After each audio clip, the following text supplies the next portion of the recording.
Hello, everyone. Welcome back to Film Family, and we are super excited to be talking about a movie that we had a conversation about previously, Joker. Yes. So let's get into it. Thoughts? Yeah. So I want to say this first, that I'm not going to say everything on my mind because I just have too many great things to say about this movie. Just too many things in general. But I'm very excited to talk about this movie. I feel that it's going to be a very talked about movie for not just this year, but for years and maybe even decades to come. It's going to be a very talked about movie. And why? Like, first reason as to why you think it's going to be talked about. It's clearly very controversial. It's spurring debate almost everywhere, and we'll get to that a little later. But yeah, I just want to say, I love this movie on every possible level. I heard about this, about like a little more than a year ago, and I was a little skeptical. Joker without Batman, how's that gonna work? Can they pull off? I heard Joaquin Phoenix was in it, kind of got me a little more excited. Then there was that test footage, and then there was the actual first trailer, which like blew a lot of people away, me included. And now we're here, and wow, this is just an incredible movie. And what do you guys want to talk about first? I'll eat my words. I actually enjoyed the movie quite well. I was apprehensive when it was coming out. I agree with BG. Joker without Batman, super weird. I didn't feel Joaquin Phoenix fit the Joker vibe that well, so I wasn't too confident about that. And then personally, I thought that they weren't going to be like we were talking about. I thought it was going to be very similar to the second 47 Meters Down, where they were just using the Joker's name just to kind of justify why he was going crazy and stuff like that. But they did not do that. I was super happy with what they did with this. In the first hour of the movie, I was still kind of doubting this movie, like saying like, oh, okay, they're just making him go crazy and stuff. But then they started connecting it to like the Bruce Wayne and Thomas Wayne, and then they started connecting it to Batman, and I liked the way they connected it to Batman. Interesting. Okay. Yeah. Well, we should talk about Joaquin Phoenix, who has gotten like almost universal acclaim for this role and absolutely deserves it because this guy is ridiculously good. He plays kind of three characters in this movie. He plays the original Arthur that we see for the first maybe like 50 minutes of the movie or something. Then he plays kind of the more confident Arthur, and then he plays the Joker himself. And the way that he transitions through those roles and commits to the role, like from his voice to his body language to just his eyes, it's truly a masterclass in acting, and like it's brilliant. When he became a confident Arthur, though, was that actually real, or was that all part of his imagination? Because it's hard to differentiate. That's being talked about in this movie, and Todd Phillips, who directed it and wrote it, said that he's like, I'm not gonna really give these answers. I do have answers, and maybe I'll give them like 20 years from now or something. But he wants people to talk about it, and I think that's important. The way I think about this movie is that it did happen, but there's plenty of evidence to the contrary. So it's obviously going to be debated over. But I think that confident Arthur is a big part because it's a bridge between just kind of this lonely, pathetic, person who's just nobody notices to this kind of like messiah of crime and like just for the city. But then because it's false confidence, was he really confident? Because he never really kissed the girl. So where was he actually being confident besides that? So he quit his job, obviously, where he's very confident. Just in general, the way he acts and he walks. Like I said, Joaquin Phoenix, there's a lot of little things to show his confidence.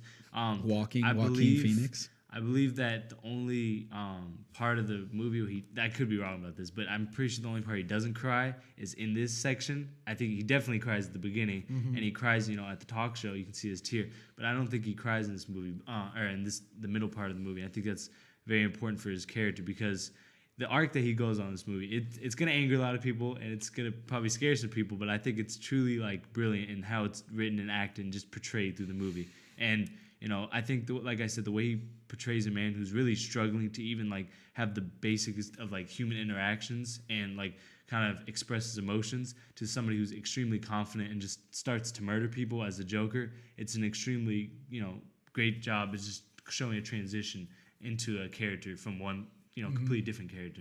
Yeah.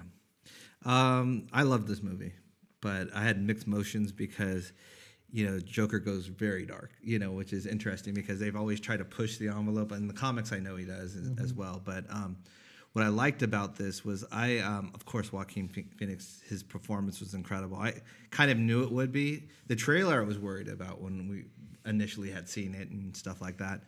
I kind of knew where it was gonna Yeah, head. I thought I could piece the movie together. Yeah. But it ended up surprising me in a lot of ways. Yeah, no, which I mean because appreciated. it was about the journey, and I think Yeah. at the end of the day, like there was a lot of pieces that weren't there and everything. But I was just a little upset about the trailer.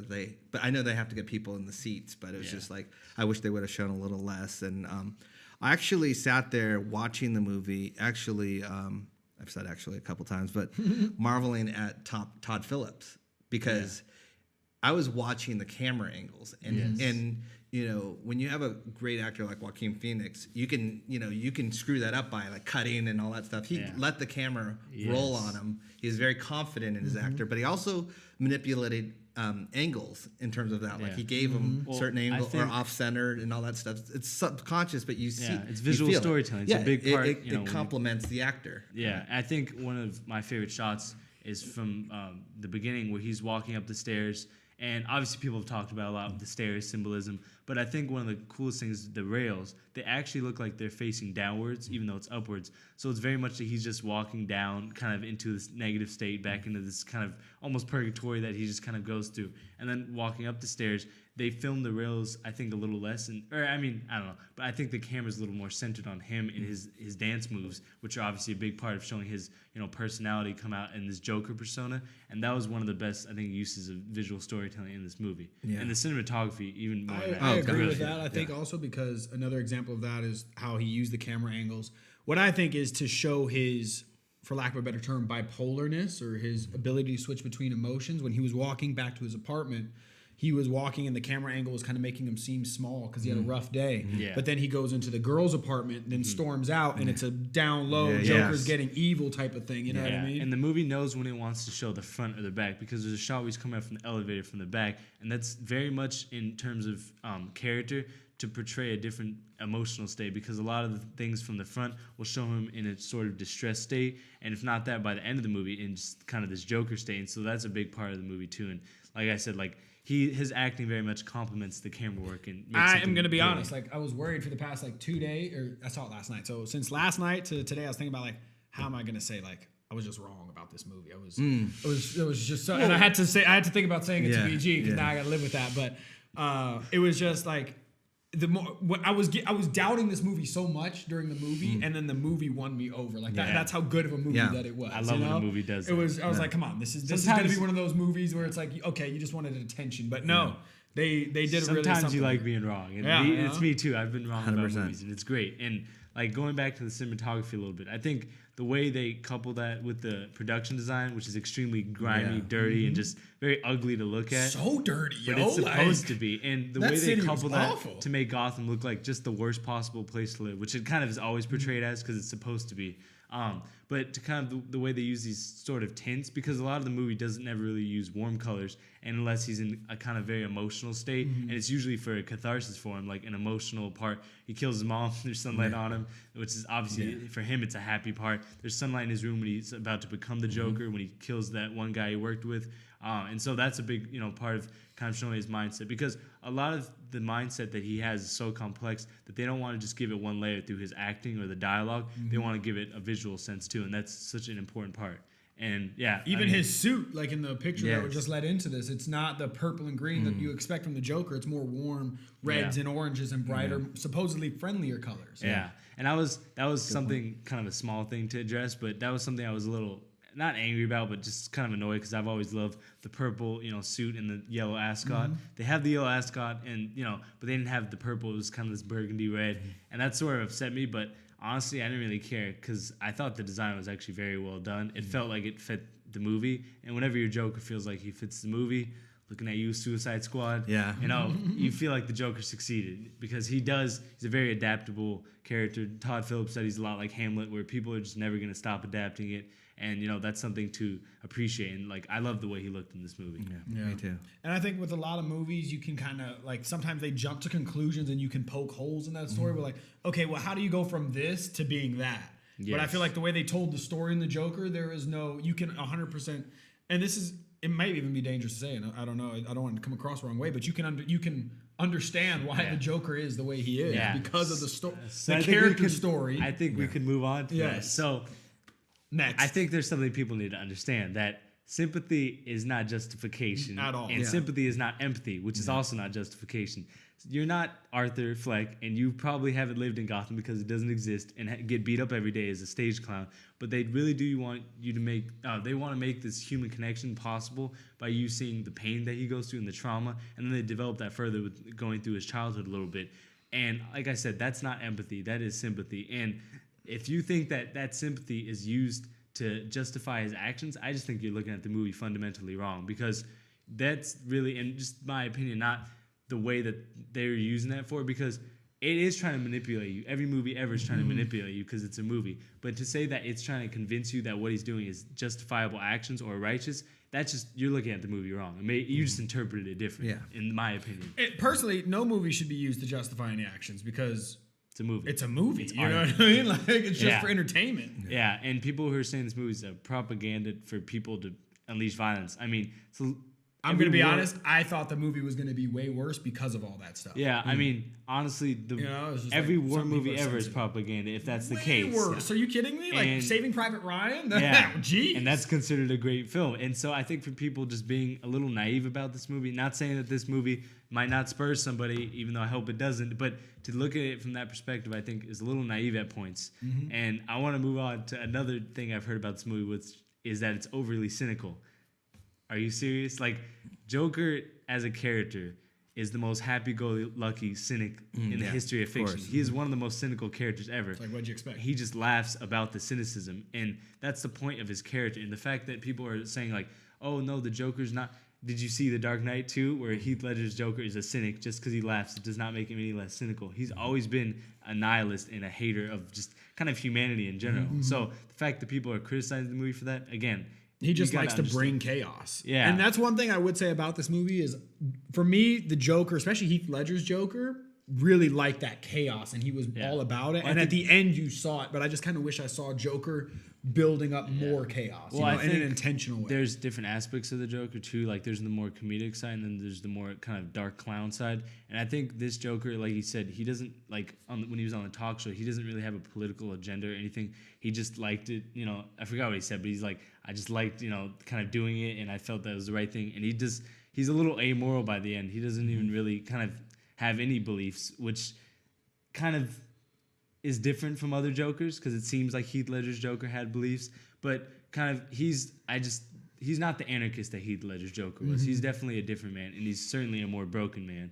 And that was a big part of Heath Ledger too, that you didn't see anything about his background, and you don't even know what story was true. But I think that was just a big part for him in this movie, that he was the cynic, kind of beaten up by this world and just taking it, out on the world. And that was, I think, a big part of this movie, is talking about bullying and kind of mental illness. But people want to talk about the mass shooting part of it, which is a little unfortunate, because I think this movie does have something real to say about mental illness and bullying, but unfortunately it's just kind of been misconstrued in this movie that's supposed to encourage mass shootings, which I really just don't think that was the film. And just from an artistic standpoint, like in the beginning when they're talking about the trash problem on the news, and it's kind of going through Joker's life, like there's so many artistic ways that it overlaps, and it like you said, it does talk a lot about bullying and maybe mental health states and stuff like that.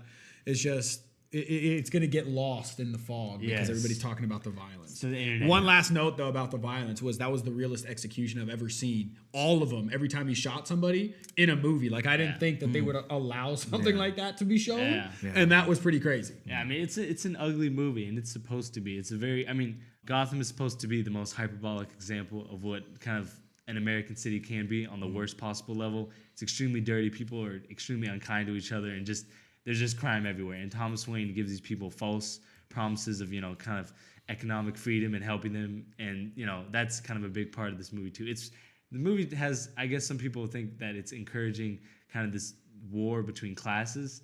I don't know how deep, people are looking at this movie. I don't know if that's what the movie's going for. How do you think Thomas Wayne was portrayed though? I think he was good in the movie. I think it's obviously the most we've ever seen of Thomas Wayne. He's usually just used as a plot device.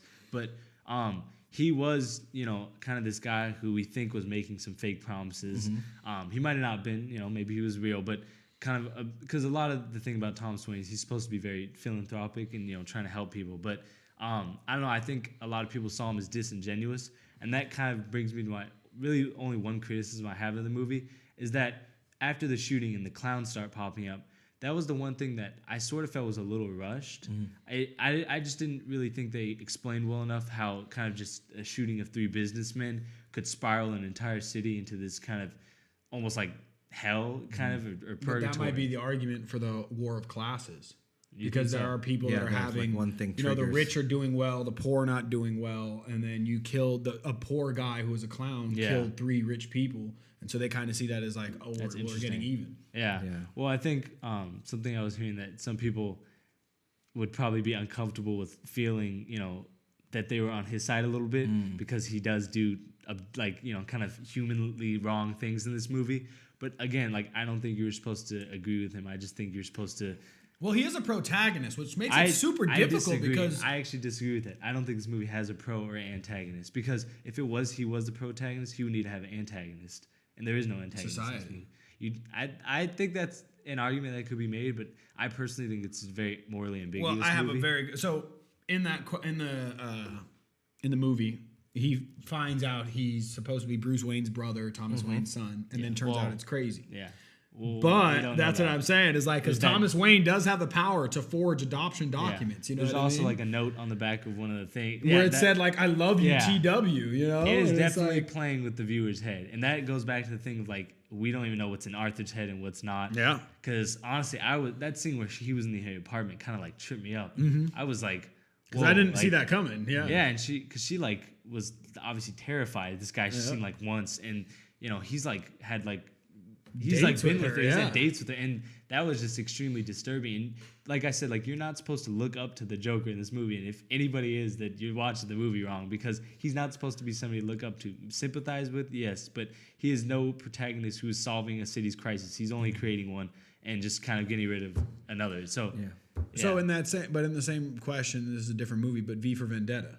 Yeah. Would you say that that's a protagonist, antagonist? Because it's a man against the system. I mean, it matters how your political ideals and like class ideals a lot, but like that's definitely a movie that's clearly more about a class battle and like the proletariat and bourgeoisie and all that blah blah. But I think this movie has less concern with that and more concern for just Arthur as an individual and kind of his comeuppance. And I think like I don't know. I never really rooted for him in this movie, but I never rooted against him. I just felt that. Yeah, I just felt bad for him. I know what you mean. I really did feel sad for him. He had a bad hand. Yeah, bad. I mean, and I think a line that's not being talked about enough is when he was in her apartment. I believe her name was like Sophia, and he's like, "I had a bad day." There's that very iconic Joker quote, "All it takes is one bad day," but that was his spurring factor because he's obviously after he killed those people, his life actually got better in his eyes. You know, he could feel better. He lost his job, but he felt more confident. But you know, after that, he just kind of spiraled into madness, which is kind of basically his, you know, version of the falling into the acid pit or acid vat. Yeah. So. What I think is super interesting, and you've seen most of it. Yeah. They always show Bruce Wayne's parents getting killed in the same shot. Like the way it's shot is from high angles and low angles and shadows. Batman Begins didn't have a high angle though, but pretty much But everything it's almost else with the pearls going in slow motion. And it's just pearl. like, is that just such a good scene that you don't really want to change it that much? Yes. Or is that the best way? Like, you know what I mean? Why do we do it like that over and over and over? Not like we, but it's that question because I'm gonna count how many times they've died. Yeah. Isn't it that way in the comics though? Like, that's what I'm saying. Yeah, but there's a lot of stuff that happens in the comics. Yeah, but I think it's iconic. It's like one of those things like, you know, you expect it a certain way, and it's like almost like the Superman with the, you know, that kind of thing. It's like, you expect it, and it's like if you don't get it that version, then it's like, why'd they have to change it? But like in this one, it wasn't Joker himself who killed their parents. You know what I mean? It was somebody who was inspired by him. But even the way it's just, it's almost like nostalgia. They've died about 8 times. That's just off the top of my Wow. head. Jeez. I'm sure they've died more. Serious? Yeah. Well, that's in like non-comics cartoons and media. Stuff too? Yeah. Just through all of the TV shows. Wow. Oh wait, 9. I forgot one. Yeah. So 9, I can count them. They've obviously died a lot. It's a big part of Batman. And a lot of people actually don't like that because they felt that he should have been left out of the movie completely. And it kind of is more of like Warner Bros. Trying to throw some corporate interference. I disagree. I was so happy with how they intertwined. There was something about that just felt. I mean, and then there's that intertwining scene where he's in the hospital and he's like, "I just thought of a joke," and it kind of cuts that, and he's like, "You wouldn't get it." Yeah. That was like that kind of hit me. I don't even know. I can't even really articulate. This is my problem with that is that if Joker, as in Arthur Fleck, is the actual Joker who caused the death of Bruce Wayne's parents, the age doesn't match up for them to actually have a battle. One of the things that they don't really have concern with that because they know not more movies are going to be made out of this, little pocket universe. So they were kind of just going to be like, we just want. But just for like storytelling purpose, it'd be really cool to have like his abandoned brother fighting him later as they grew up. Like that would be really cool. It's definitely a different take and more of a vengeful, maybe. Yeah. But yeah, I thought too. I think we should talk about the apartment scene, which is the most violent scene in this movie. Oh yeah, stabs him with the scissors. Yeah. I really like that scene. And I don't mean that because it's violence. Like I just love the way that, first of all, that he's dancing and just really feels happy, and he's like clearly just in no mental stability at all. He should be in a hospital at this point. Probably should have been a lot of scenes ago. Yeah. But the fact that he's just sitting here and he's like, oh yeah, my mom died, I'm celebrating, and he's just like in this mental spiral, and then he just painting his tongue too. He's insane, and then he lets the other guy go, and that scene where the lock, I mean, people in our audience, that was scaring people, and I realized another thing about this movie that's great is how it does tension. That little scene when he walks past him and he kind of scares him, and then he just lets him go, like. That's something I could see the Joker doing because he's just the most unpredictable guy. Yeah. Nobody knows what's going on in his head because you can't really understand it. So that scene was, I think, just very well done. Yeah. I think every scene, too, that Joaquin Phoenix was laughing in because he was forcing the laughter because he couldn't control it. But also, he was crying a lot of the time while he was laughing. And the ability, just physically on set, being able to laugh and cry at the same time is like, one take, and get that burp at the end is like, that's a lot. You know what I mean? I was props to him. I mean, there was that one shot when he was getting, I think, fired. No, he's going to the meeting when he's at the shop after he was about to get fired, I think, and he's kind of like laughing, putting on his shirt. And like that little one take and he goes through, I just thought that was a really good shot. And there's another one take when he was in his apartment practicing his entrance and he leaves and he comes out and he's trying to get the beats exactly right. Now he goes like that, sits down. And I thought that was actually like a very well acted scene, but a very important scene because that's something I could see a child doing because I feel that Arthur's not very mentally developed in a lot of ways and he's very childish. Who would bring a gun to a children's hospital? Yeah. A child. Like when he dropped that like no sane adult would do that, and he's just not all there. And so you really feel bad for him in terms of that he really does need professional help. But the fact that the world doesn't do it, they just kick him down and beat him up, and it's plus he's off his meds, right? He ran out of his meds, and by that point he just feels liberated. He's like, I don't even need these meds anymore. And then the state, or like I don't know, the Gotham stops giving the meds and they cut funding. There's probably a message in there too. Yeah. So I thought that was very interesting in the way that they showed his spiral through multiple different layers, from a personal level, from a medication level, and from the world level, and just kind of how it all sort of combines to create what we see at the end of the movie. Yeah, and I mean, he did little things from even the way he walked or he stood with his shoulder like a little off, you know what I mean? Yeah. Or even when he was about to go on stage, he did something weird. He did like that. It just was so Joker-esque. You know what I mean? The laugh is... Jared Leto's not even in the conversation when it comes to talking about Joker. I think best Joker laughs, not counting Mark Hamill, because we're talking about live action.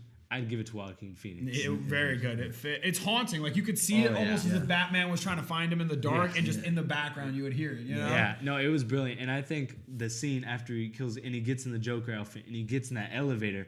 I forgot what song played, but that scene sort of reminded me of when the hero puts on the costume, like when Spider-Man did in Spider-Man from 2002, and it was this triumphant scene. But he just murdered a guy. Maybe not a great guy, but definitely a dude who's, he's a human being, an innocent one of that for the most part.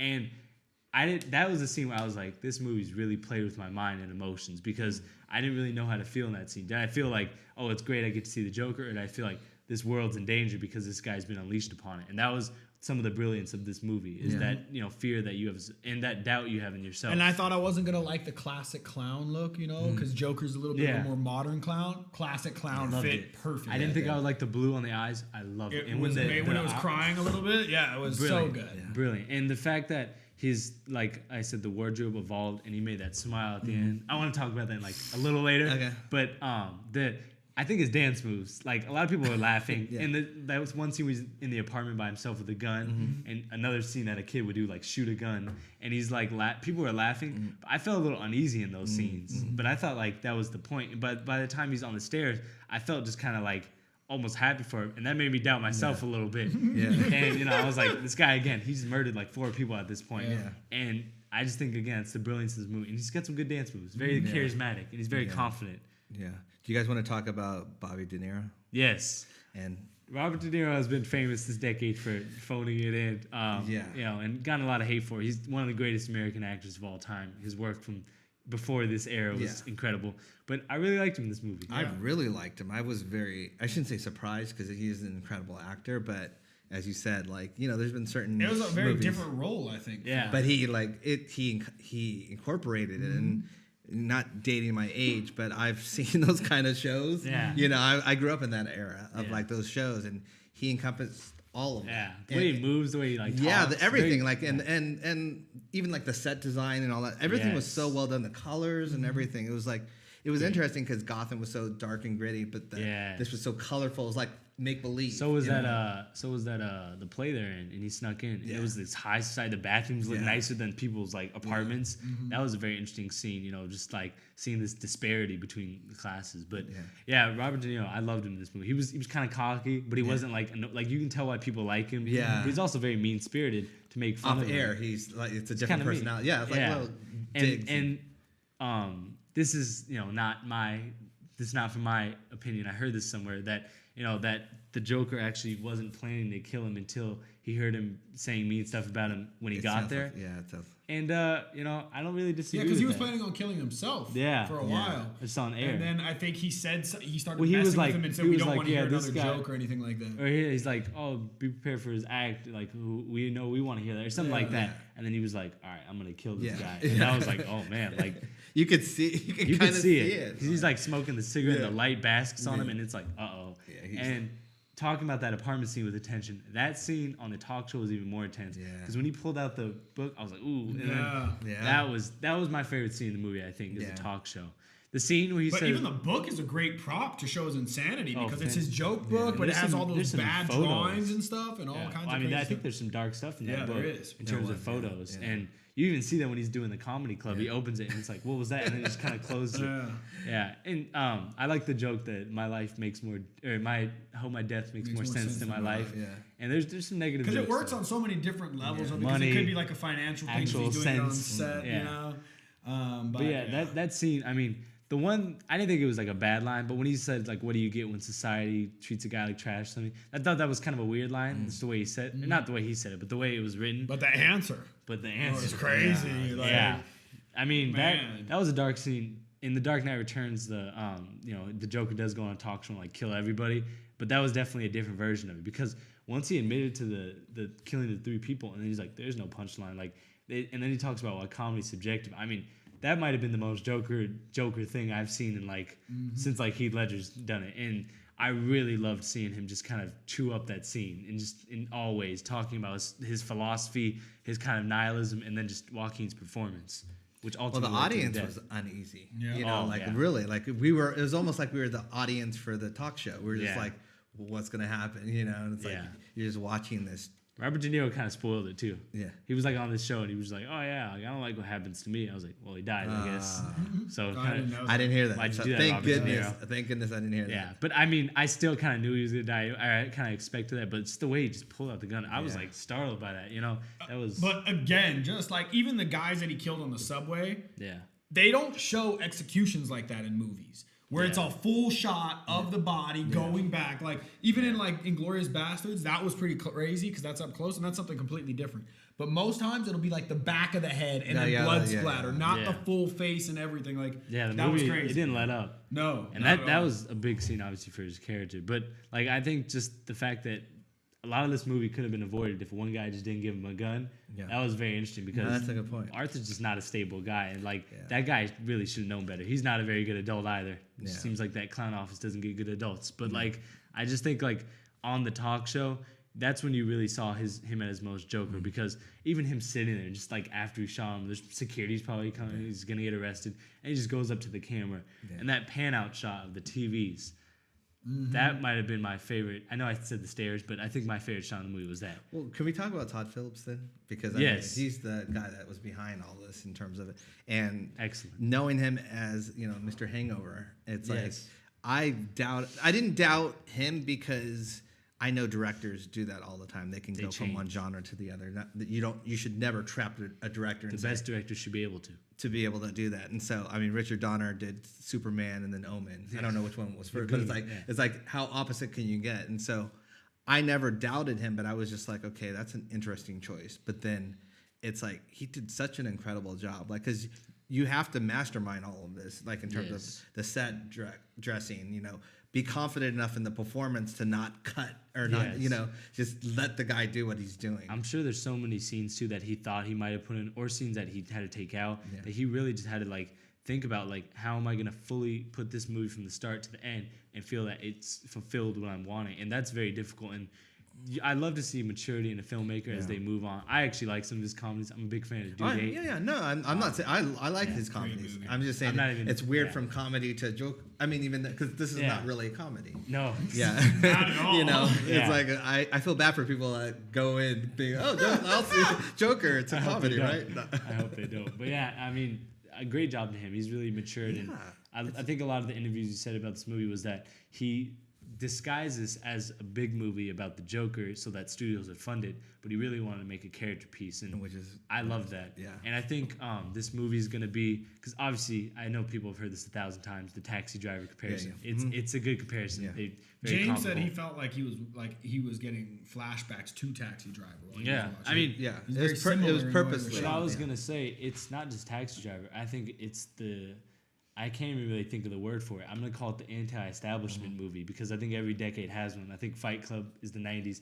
The 80s, there's a couple of contenders, but the King of Comedy, which obviously this movie gets comparisons to as well. I think every decade has a movie that sort of shakes up the establishment. Yeah. And that's what this movie felt like. It was kind of fighting. And it's violent, like Clockwork Orange, in terms of like people are like, "Whoa, what?" Offset. Yeah, offset. It offsets society and Taxi Driver, as you guys said. And so when he gets captured by the cops, and by the end of this movie, and there's like gridlock, and just the city's it's on fire basically, and there's people are dying, running around. I mean, I felt genuinely unsettled in that scene, which was I think the purpose, and that was for me like a really important moment, because Joker spreads chaos, and Joker is an ideal man, and Joker changed the city. Like I said, I wish they added a little more to that, of why people were inspired so much.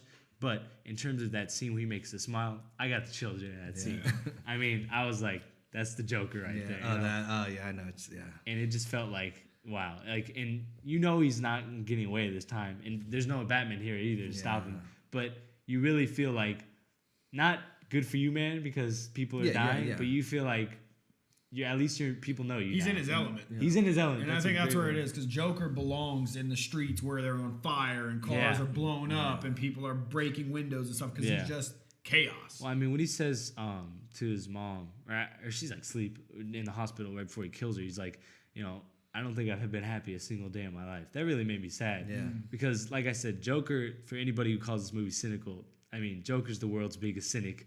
And for him to just cover it up with laughter is kind of showing just how mentally deprived he is in a lot of places, and just kind of how unstable he can be. And the fact that he's over here just like making light of certain things, laughing, sitting in a talk show where he just shot a guy, just smoking a cigarette, and then in this psychiatric ward kills the girl and just running away like it's a game of tag. Like it's his mind just, and potentially none of this even happened. Yeah. You could just tell that his mind is on a different. That's the biggest. That's crazy. Mind, whatever. Yeah. Yes. I didn't even think about that. It probably didn't, or it could have. No, I think it happened. I kind of hope it happened. But it's possible that it didn't. That would be really. I mean, there's theories too that Batman doesn't even exist. That it's all just a dream that he had because he went insane after his parents died. Like that would kind of cheapen 80 years of Batman for me. Like those types of things. But whatever.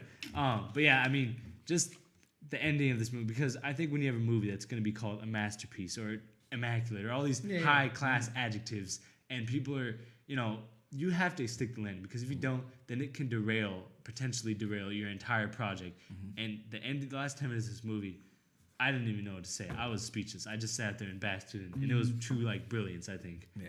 And I think this choice to choose "That's Life" by Frank Sinatra. Yeah. First of all, I love that song, but second of all, I didn't expect that type of song to be in this movie, because it's actually kind of positive, but it's used in different ways, because it's clearly a positive song saying, I struggled and, but I'm going to be back on top in June. But a lot of times, oh no, I'm just gonna roll up in a ball and die, which he says. But then he's also like, oh, I can feel positive now, which is kind of showing the duality of Joker in the movie itself. So that was just kind of a big part of his character, and I love the use of that song. Yeah. And I think too, Small, even though your heart is breaking. Yeah. Because I'm a little not skeptical, but I don't really like when movies use the songs they use in movies in the trailers. Oh, yeah. Because I feel like it's like we save your best for the movie, but they do have to get people to go to the movie first. But I thought the use of that and in the credits, Send in the Clown.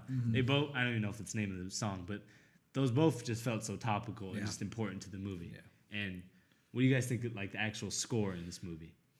Oh, I was actually saying, I was talking when I loved it. I thought the musical score was fantastic. It just, it made you feel So every brilliant. emotion in that film. And it's it's almost like, Chris, he really likes the Christopher Nolan movies. It's like, it's very close to that, in my opinion. It was just so well done. Yeah, I think like it's a little more sad in the first like 30 minutes, 40. It's just a lot of violin talking about how just depressed he is. Then it gets a little more upbeat. And then there's that scene, I hope I'm not placing this at the wrong point in the movie, but where he gets back from killing his mom at his apartment right before, when he goes into Sophia's like apartment, and there's these horns and they're just blaring, and you know that his brain it's so far gone at this point, and he's something else than he was at the beginning of this movie. And I thought that scene was brilliant, just to show what a character's like interior monologues with purely music notes. That takes a lot of talent, and props to the composer. I can't pronounce the name. She has like a very hard name to pronounce, but she was brilliant. Great job to her. Nice. Interesting. Yeah. Like I said, the components of this movie all worked very well. And there's no action in this movie except the chase scene, which I actually liked. I didn't know that was going to be in the movie. You mean and like that the part, subway, like the subway, yeah. But I liked the way he used the masks and the people, and then he ended up shooting one of the clowns, and like just chaos was spreading, and it really happened in one day, and that's just kind of showing what the Joker does. Yeah, and I thought that was pretty brilliant too. So, yeah, I mean, I don't know if I have anything more to say. Let's rate it.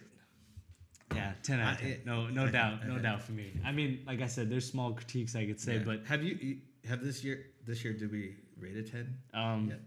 No, I haven't. Saved it? Yeah, we've rated old movies, but in terms of movies that came out this year, no, we have not given 10s. I hope the Irishman's a 10, but I'm gonna give it a 9 just because I like the. I wasn't gonna give it a 9 first of all because I didn't think this movie was gonna be good. But it surprised me and it won me over. I'm gonna give it a 9 and not a 10. I do believe it deserves a 10, but because I love Batman and Joker and like these types of movies so much, I personally would have liked to see the second half of the movie, like where he starts really becoming Joker. I would have just liked that to been the opening of it, and then the last of it, like him go full on. I'm like multiple houses are blowing up a building or something, like a hospital, like in the other Batman. You know, like I wanted him to just go crazy. You know, but 9.5. I'm gonna put it right up there because it's such a minor thing. That's a great answer. Yeah.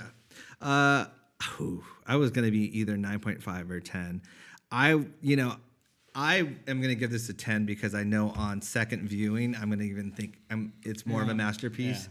And I always go by years from now, this is still going to be talked about. It's going to be like Clockwork Orange or Taxi Driver, any of those movies where it disturbed the generation, but at the same time, it was brilliant in its filmmaking and its acting and everything like that. I think any movie that has things to say beyond what it's on the surface should deserve a second watch. And I think this movie has a lot of things that aren't superficial and are very much subtext, and it's going to be analyzed for a long time because. I think also it's reflective on society, and I think sometimes we don't like to see what we really are like in that way. I mean, we glorify violence and all that stuff, but I think this is something very interesting because once you see it and you see it graphic, you're like, whoa, you see everything that you're like, whoa, but at the same time, it was just a great story. Like it really was. Descent into madness. Yeah, and I just want to say one more time. I know I've said it like 6 times. Joaquin Phoenix. If he does, and I'm not just saying this from an opinion standpoint. I'm saying this from I've watched almost every like major movie that's come out this year, and I will watch the rest. Yeah. And if he doesn't win the Best Actor Oscar just on the acting level, I don't even know what I'm doing. I'm obviously not going to do anything about it. No, but I mean, people say it every year about the Oscar. I don't know what I'm not going to do anything about it. But I will write a very strongly worded letter. I mean, how could you call yourself the Academy of Cinema if you don't award this guy? Like I said, he has three performances, and they're all equally brilliant, and they're all so different. One's very confidently carried, one's very dark and sinister, and then one. I mean, someone said something about like there's really not like a scene where he's not in. Like he's in majority of the movie. So he killed it. If he wasn't in this movie, because I think this movie did have a great script, but not good enough to give it a 10. The movie script lends itself more to an 8.59. But also because it is a character-based story, it relies so much on the acting of that character. And if you don't have somebody like him, it's just not going to happen. I mean, there were scenes where people laughed at him. I didn't really laugh that much. I felt bad at the beginning, and then by the end, I was just like, kind of, oh my god. Yeah. But there were scenes where people laughed. I'm sure some people cried like of sadness and when he's getting like beat up and stuff. And it's just like the fact that he was able to put people through a gamut of emotions like this and kind of just run the gauntlet of the emotional spectrum, plus have this very sinister and actual like Joker character who feels like the Joker, and this very kind of making jokes and sinister character. But by the end of the movie, he just kind of put on a smile. I'm going to be honest, though. I feel like the studio messed up by making this a standalone movie. Because it's really cool, but I just think he doesn't want to do another one. Though. No. But I feel that he would be. Imagine him with a solid Batman. Like how good of a movie that would be. You know what I mean? I already know he's a good Joker. Yeah, I do agree, but I just think Joaquin Phoenix, he has his own, things he wants to do. Plus, I think it benefited because they knew it was a standalone. I think if a studio got involved in like we're going to set up this, for a future, it would have lost what it lost. I think this is one of those movies. But is there no possibility then of Joaquin Phoenix not doing it? Like, is that okay? There's always a possibility. There's always a possibility, but I just don't think they should consider it. Like depending on how this new Batman is, they should consider it. But I think the people who are saying we need DC needs to get on track and like talking about Marvel, don't bring DC or Marvel into this. This movie's bigger than that. And was DC even involved in this movie? Like I understand it's Joker, but like how? Because this movie is so different from what they put out. In the past. It was Warner Brothers. Yeah. By the way, it was a cool Warner Bros. 70 logo. I like that. But yeah, I mean, this movie's bigger than that, and I think this is going to be one of those movies. There's usually about 10 that define a decade. That you look at a decade, and you like this movie, that movie, that movie, and here's those movies that define. And I really am happy it just got to close off. This decade is quite depressing then if that defines our decade. No. I mean that in just terms of a film that like people talked about and watched and stands out. Yeah, it stands out. And I just think that this movie is unquestionably one of the best movies of the year. And it's just something truly special. And I'm happy it just even exists. Yeah. If you were telling me, I was actually, it's funny because I've been talking about this movie since 2014. I was talking to one of our cousins like, what if they ever made a Joker movie? And then we sat there and we were like, nah. Yeah. And now I'm sitting here. And I just couldn't be happier that the movie exists. I like that. Yeah. And they really kind of, and if you didn't already know, they kind of solidified that Joker's one of the greatest fictional characters ever created. Yeah. And I will stand by that till I die. He's the best comic book villain of all time, arguably the best villain. And this movie's just brilliant. I think I've ran out of things to say. Yeah. So, let us know what you thought of this movie. If you have any opinions on the controversy or just Joaquin Phoenix or anything else about it, let us know and like and subscribe, and we'll see you on the next one. Adios.